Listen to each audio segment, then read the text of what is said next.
Bonsoir à tous. Les usagers de l'hôpital de Lons-le-Saunier interpellent les candidats aux élections municipales.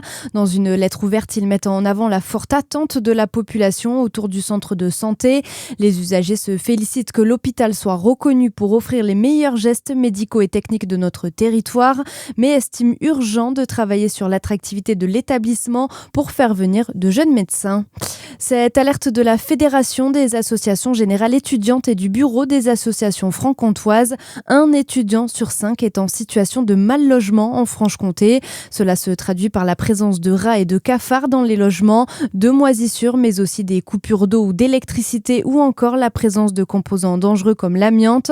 Par ailleurs, un étudiant sur 4 est obligé de travailler pour financer ses études. En Côte d'Or, le magasin Emmaüs de Chenauve va bientôt rouvrir ses portes. Il avait été fermé en avril 2025 à cause de sa vétusté. Le nouveau magasin sera installé dans les anciens locaux de la Vicenne, proche de l'ancien site. Notez que compte tenu de la surface réduite, il n'y aura pas de gros meubles ni d'objets volumineux. L'ouverture est prévue pour la fin du mois de mars. Dans le reste de l'actualité, Emmanuel Macron va présider ce soir un nouveau conseil de défense à l'Elysée.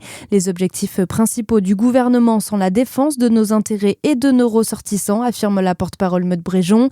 100 ressortissants français ont pu être rapatriés hier, majoritairement en provenance de Dubaï via Oman. Près de 400 autres sont attendus d'ici ce soir en provenance des Émirats ou d'Israël. Et puis un mot de sport, 2 ans après le passage du Tour de France Femmes dans la capitale des Ducs, les coureuses seront de retour cet été en Côte d'Or pour la 4e étape du Tour féminin 2026, au départ de Gevrey-Chambertin pour un contre-la-montre individuel jusqu'à Dijon. Lundi, le président du conseil départemental de la Côte d'Or, François Sauvadet, et le maire de Gevrey ont lancé le compte à rebours. Une belle opportunité pour la ville, selon son maire Christophe Lucan. On l'écoute au micro de notre journaliste Charlie Chevasson. C'est un beau moment parce que c'est le coup d'envoi, on en a rêvé et on l'attend depuis longtemps. Pour Gevrey, ça représente un rayonnement assez fabuleux parce que c'est un supplément pour notre belle commune. C'est à la fois, bien sûr, le plus grand événement sportif annuel au monde, mais c'est aussi une grande fête populaire pour à la fois les habitants et puis l'ensemble des visiteurs et des amateurs de la Grande Boucle. Avec le soutien du département, bien évidemment, sans qui rien n'aurait été possible. Il y aura les 100 jours, il y aura la fête du Tour et un certain nombre d'événements qui va mobiliser la population de Gevrey-Chambertin autour de cette belle idée et de ce bel événement.